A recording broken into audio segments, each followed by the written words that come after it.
You know, I never realized how much my background looks like a crack house. Now, if you're like a chirpy young fellow like myself, you'll remember the glorious days of gaming. Every day was a new adventure through any plane, any biome, any realm you could ever imagine. If you wanted to kick back, relax, you had titles like Minecraft. Chill survival, you build a house, you build a farm, and you're easy. But maybe you wanted something more intense, something more American. By American, I mean guns. I mean you wanted guns, I know. If you wanted guns packaged in neatly into a beautiful multiplayer experience, you had such brilliant titles like Prime Fortnite, I got him! I got him! Oh my god! I just killed Ninja! Call of Duty, Oh, so it's a foster kid. You mean that? No, I have a mom. I have a mom, a brother, and a little sister, but not a dad. Did you die or something? Because I don't feel bad for you at all. screaming Russians in both CSGO and Rust. Doesn't that just sound wonderful to everyone? And yes, CSGO, not CS2, okay? I stopped playing when they released CS2. I didn't like it, I'm sorry, okay? But maybe you wanted to explore a vast, uncharted, magical landscape filled with story-driven plots, magic, and whatever this thing was. And it was peak. But these days, the video game landscape is more bland than unseasoned chicken and has less life expectancy than me in my prime smoking era. What went wrong? What are the issues? Is there anything to even hope for? That's what we're gonna be exploring today. But hey, if I enticed you to watch this video so far, drop a like so I can pay my wife's alimony. Problem number 1, corporate greed. This one is a classic and probably the most obvious problem with gaming. I'll expertly explain it using a chart. As the gaming Gunnar chart went up, the corporate suits saw dollar signs in their eyes and rubbed their hands together and declared, "We must have more money, for we have no souls. We must feast on the common man."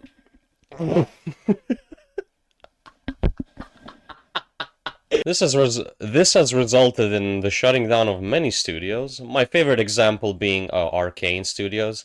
You know, Arcane, the creators of Dishonored, arguably the best stealth video game of all time. Yeah, I wonder how many impossible deadlines they had to fill with Redfall. Because I really doubt that game ended up being what they had in mind. Also, why have good game design when we can have battle passes? You know, if we don't have battle passes, who knows, we might scare away the streamers and the 7-year-olds. Anyways, you get the point, Mr. Robot, corporate mindset, suit tie equals bad. Let's move on to my favorite topic of the video, which is problem 2, bad writing. Bad writing has infested the gaming sphere like a parasite, feeding off of our positive energy. It seems like these days every second writer on any project thinks their opinions actually mean something, who can't simply fathom the idea of them possibly being wrong. First of all, Twitter. Second of all, now imagine these people being printed out of a factory for the sole purpose of inserting their weird fan fictions into every single project they get put on. When you get people like this, who spend 6 of their natural hours a day complaining on Twitter about meaningless garbage, you get modern day writing, baby. Take this scene from Modern Warfare 3, for example. Come on, stay with me, son. Nice.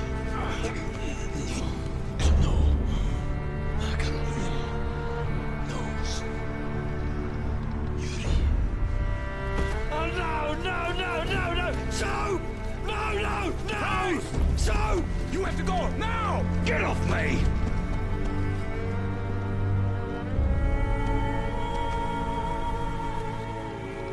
I'm sorry.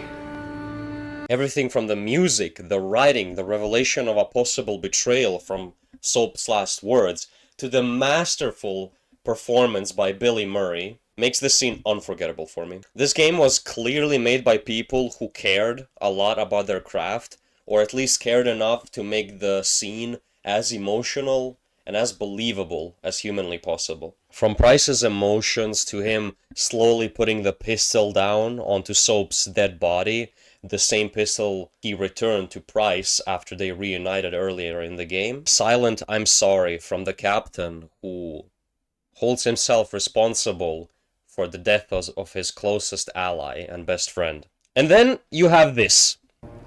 Thank you. So, I'm non-binary. What does that mean? It means I don't feel like a man or a woman. If you are neither a man nor a woman, then what are you? Non-binary. I just said, and I'm going to use they instead of she from now on. If this is because I have criticized your dress or your manners... It isn't! There are plenty of well-written, really well-written gay characters in video games. You're finding the god-awful writing annoying, because it is. These people do not know how to write a story, and they do not know what a character arc is. And they especially don't know how to handle a touchy subject like, you know, coming out of the closet, right? And because of their poor writing, this character, called Tosh, will forever be remembered as, oh, that one woman who was non-binary from that one game from 2024. Fine shit, cowboys. The reason for this is that good writers usually know how to introduce uncommon characteristics in a subtle, slow-burning, and realistic manner, instead of literally sitting the player down and explaining what non-binary means. I will give credit to both actors, though. I think they did a great job with the material they had. Props to them, you know. In storytelling in general, I think you need to make your character, before you even make them good or bad, I think you need to make them at least a little bit relatable, at least to some extent. Of course there are exceptions, but when you think about it, any character that you have felt like you had a genuine connection with or has taught you something was usually relatable. Whether it be their habits, their mistakes, struggles, morals, or standards. This is what makes a character a character. What makes them feel real, even though they're not. Problem 3. Insanity. Insanity is doing the exact same fucking thing over and over and over and over again. Expecting shit to change. That is crazy. And video games follow this formula all the fucking time because they know they can get away with it. Mainly because they keep pumping out the same idea over and over and over and over again until the idea that was originally fresh and original becomes just stale, and everyone's sick of it, right? Except no, apparently not right, because there are thousands and thousands of people who buy these games, who buy every Far Cry, every Assassin's Creed, every single, you know, all of you hate on Pokemon games, right? I don't play Pokemon, but everyone's complaining about how the new Pokemon's games are the same as they were 20 years ago. Stop buying them. Stop giving them money, and they'll change. That's all they care about. Okay? Thank you. At least Ubisoft and Activision are eventually gonna go bankrupt. I mean, Ubisoft is definitely already going bankrupt, I'm pretty sure, or at least close to it. But something like Nintendo, yeah, that's not gonna go bankrupt in a while. And these people, who I don't know, hey, maybe it's just not me, they will buy a new Far Cry.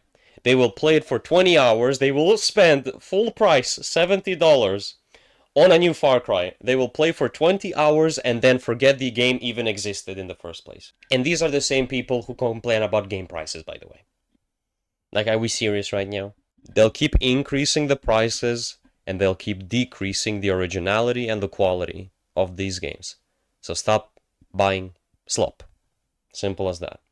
Oh, well, the script ran out of budget. My wife's calling me. There we go. I need to pay the alimony. Luckily, I have some money saved from hiding my earnings from the IRS. So the solution to these problems that I've listed today, stop buying dumb games from companies that don't care about their craft, and fire idiots in the field who don't care about their craft. Just fire them. That guy on Ubisoft was already fired. We have a lot more to do, though. Yeah, that was a joke, by the way. IRS, please don't arrest me. Like, I pay my taxes. Don't hide any earnings from tax collectors. Please don't throw me in gulag. Okay, thank you.